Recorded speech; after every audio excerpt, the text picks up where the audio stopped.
Kia ora, g'day, welcome back here with another question as part of this Q&A series.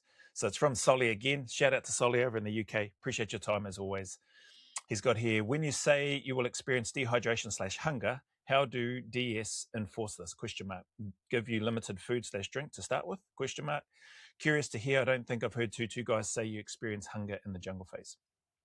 Cool question. Yeah, I didn't go into a lot of detail. I think a lot of, maybe to a degree, maybe a lot of the stuff that I talk about, I probably make the incorrect assumptions that people probably have an idea of what it is that I mean. So obviously it's grateful. It's grateful. It's great for me, which I'm grateful for when people send through questions seeking a little bit more clarification around stuff. So here, how do DS enforce this? So my experience in NZ and Australia, the DS are not enforcing dehydration. They're not enforcing limiting the amount of food that you can take. But just by natural way of what the mission and the task is, you will naturally be restricted in terms of when you can drink, when you can just stop and have a drink, when you can stop and have a feed, and or how much you can consume during those times, depending on the distance to target, depending on the closeness and the proximity to the target, depending on the priorities for the job itself. So there's plenty of things that you're being assessed on during the course. They are broken down into stages, and then they will all be combined eventually into a consolidated training exercise, which will put a whole bunch of stuff together. So you've got your context and your ambushing. You've got your LUP procedures. You've got your morning, night routines. You've got your OP procedures, your CTR stuff, or your close target recce's. Like there's all your patrol reporting, or your signals and communications. We were running Morse code at the time in NZ anyway. We didn't run Morse code in Australia. But then you've got the communication systems doing that, and not the greatest of locations or the best of weather and all that sort of stuff. So there's just a heck of a lot of stuff that's happening as part of that. Navigation is obviously a big part of that. When you're getting inserted, dummy drops along the way, then finally inserted, then you've got to make your way to the target. Those will typically be quite a number of kilometers away from the actual place where you need to get to. And so there's all of those elements that are being assessed as part of the course overall. So if I try to break that down in response to your question, the first part, again, the DS aren't enforcing saying you can only drink a certain amount of water, or you can only carry a certain amount of water or food.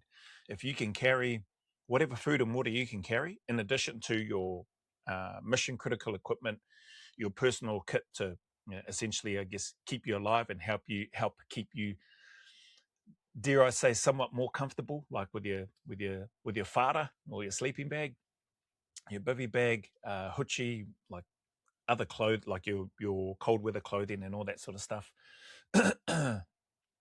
If you can have all of that and carry all that gear, as well as being able to do the job, have all your mission essential equipment, then you can carry it. What you can't do, though, at least in my experience during the courses in NZ and Australia, you can't just stop and have a brew whenever you want. You can't just stop and have a drink of water whenever you want. You can't just pause and go, okay, we're going to have a feed because we're feeling a bit hungry and it's a bit cold or whatever. You can't just stop and put up a hoochie to stay out of the wet weather, if that makes sense, or the miserable weather that you're in at the moment, or that you may need to cross, like in terms of a certain on your route to get to location or to the target area. Like if there's rivers and stuff in between you and where you need to get to, and that's the route that you need to go, obviously you try to pick a pretty solid and good route as best you can beforehand. Like a lot of that stuff is done, but things do change when you're on the ground, and sometimes you just have to go through it. So with that being said, to your question again, it's not being enforced per se by the instructors. It's just a natural course of, or a byproduct of the job that you're there to do. So hopefully that makes sense. And as a result of that, you start to notice that you are not hydrated. Some people may not notice that until you're urinating, blinking dark orange. You know what I mean? So in those moments where you maybe do get to have a pause and a stop, or go into an LEP and or a night routine, obviously you're going to relieve yourself in some way, shape, or form where you can at times. That needs to happen, and that will likely happen during the day sometimes as well. But I guess what I'm getting at is that it's just not on your schedule. Like as an operator, as a student on the course, you don't get to you don't get to put up your hand and go, "Oh, staff, can I have a toilet break?" Or I'm a bit hungry. Can I have a feed? So with all of that, you start to notice that. If you're out in the bush and out in the field and on a job for in training 2 or 3 weeks or however long it may be, even a week, you will notice the stress on your body from a physical perspective. You will notice that you're not getting as much fluids in. Mouth can start to go a bit tacky and dry and that sort of thing. Stomach can definitely feel empty. Even just in normal battalion exercises, everybody comes out of the field lighter than when they went in. Maybe some of the support company fire support lads, maybe not so much. But yeah, definitely on patrol procedures. And NZ and Australia, we were all definitely much skinnier and lighter by the time we came out. I know in NZ, on the patrol procedures course, I ran out of food, but had run out of food with maybe there's probably just under 24 hours left to go of the actual exercise, leading to getting towards extraction and then eventually getting out of there. So I thought anyway, that was what I was led to believe. So I rationed my food, and I felt that I'd rationed enough food to get me through, even right up. Like I thought I would have had more food at the end, but I didn't. I guess I just ate a bit more than what I had allowed for at certain times during the patrol, during that final phase.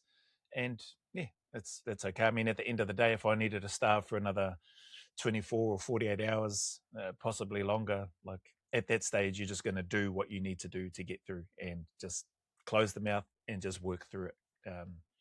Being hungry was something that all of us were used to anyway, from the selection leading up to, and having limited food and covering long distances and all that sort of stuff, and a heavy workload and carrying a lot of weight. So the fact that I'd been out on patrol and I'd had some food, and based on what I had worked out and what we knew in terms of where we were moving towards extraction, we had a little under 24 hours left, and I was like, I can get by on water. Like it was fine. In Australia, I don't think I ran out of food. I think I got pretty low on water, but didn't run out of water. The other thing as well in NZ and Australia, like you still carry water purification systems, tablets, that sort of stuff as well. Last resort, Millbank filter if you need to, and you would do what you need to do. But I didn't need to resort to using any of that. Have done so in the past, and on combat survival courses and stuff, you do things like that. The water tastes disgusting, but you get through it. You're not going to die from it, well, hopefully. And thankfully, we didn't. But on patrol procedures in Australia, yeah, I think I got really low on water. Started really rationing the water prior to extraction, because the area where we were in, there wasn't, from what we could see on the map and what I could see on the map, there weren't any river systems or water systems like that whereby we could go scratching around or look to try to refill the water. So stretching out my last probably half a water bottle. So your water bottles are 1 litre. Stretching out my last half a litre of water for probably, I want to say, maybe around about the same time, a little under a day, maybe a little bit more than a day. Yeah, that was, what was that? Yeah, no, that was hard. That was hard. Like, because I wanted to just blink and like have a big drink. When you're thirsty and you just want to have a decent drink, like a few gulps of water, and you can't. So again, that wasn't the DS, that wasn't the directing staff restricting it at all. I thought that and felt that I'd had enough water and food on me, obviously along with the specialist equipment, obviously along with the equipment that I need to sustain myself and survive as well.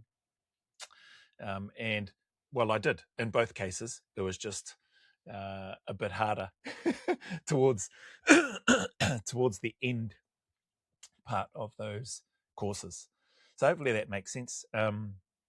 Yeah, they don't give you limited food or drink to start with. And I suppose if I try to tie this together from a job perspective, and the one that stands out in my head is the one before I went on the Australian selection. This is when we were in East Timor. There was one patrol where I think almost all of us in my team we ran out of water, like, and we were on our way extraction, making our way back, predominantly on foot, so we could get to an RV and then meet up with the labs, I think it was. Then we jumped in the vehicles and then got taken back to our base camp.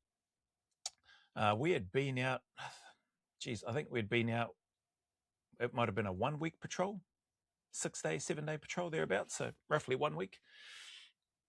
And we ran out of water. Like, we were carrying, from memory, on average, around about 14 litres just of water. So the reason for that was, for a 1 week patrol, we're trying to have at least a couple of litres of water per day. So trying to get by on a couple of litres of water per day. It's hot, it's humid, it's steep and hilly terrain. There's some mongrel, blink and lantana and other bush pieces that want to cling onto you and slow you down and make work harder a lot of times. I'm pretty sure, because I'm picturing all of us are drinking out of coconuts. So we ended up resorting to making our way out, knocking a couple of coconuts out of the tree and then cracking those open and then drinking the coconut water that was in those because we had run out of water. So each of us were carrying roughly about, would have been easily, I'd say 12 to 14 litres of water on that particular patrol. And, you get pretty thirsty. So with regards to the jungle phase, or the patrol procedures course, we call it an NZ in Australia, jungle phase in the UK, from what I understand, having that experience on a job, again, not enforced by anyone. If I could have carried 30 litres of water, plus the specialist equipment and spare batteries that we needed to do for our job, ammunition, equipment, etc., food on top of that, plus the gear to, sustain ourselves out in the bush for that time, or us individually, I would have carried it. But there comes a point, and do the job effectively. So probably could have carried the weight. Would I have been that effective in doing my job and patrolling properly, especially as a scout for the team at the time?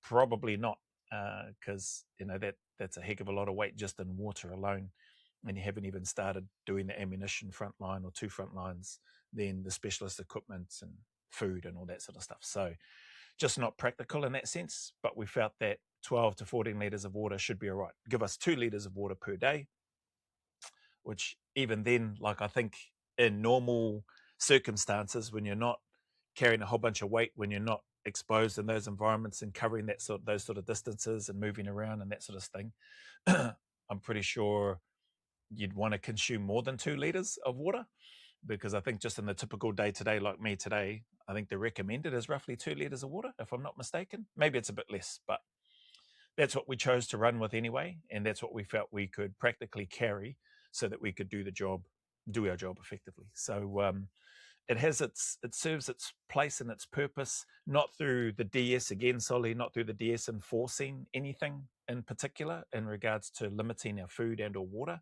but just by way of the demands and the requirements of the job. The terrain comes into play, the environment.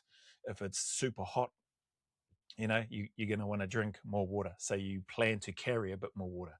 If it's cold, you maybe be like, oh, okay, probably not going to consume as much water, but you're still going to be dehydrated. And it was pretty clear and obvious when you go and relieve yourself and urinate somewhere in the bush down on your knees, and when you have a look down, you see it's blinking dark orange, So yeah, and you can feel it, like I said, the dryness in your throat, the sort of tackiness in your mouth,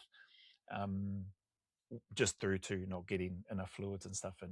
And food, feeling hungry, well, that's, again, pretty easy to feel that when you're not getting as much food into your system as you would like, again, due to the environment, due to the distances, due to the terrain, that weather and the constant shivering and that sort of stuff, your body trying to keep itself warm, burning calories and energy to do that. And then if you've stripped down your rations and you don't have as much food and you're not carrying as much food, well, you're always going to be burning more than you're consuming, energy and calories wise. And so you start shrinking, and you get hungry in the process.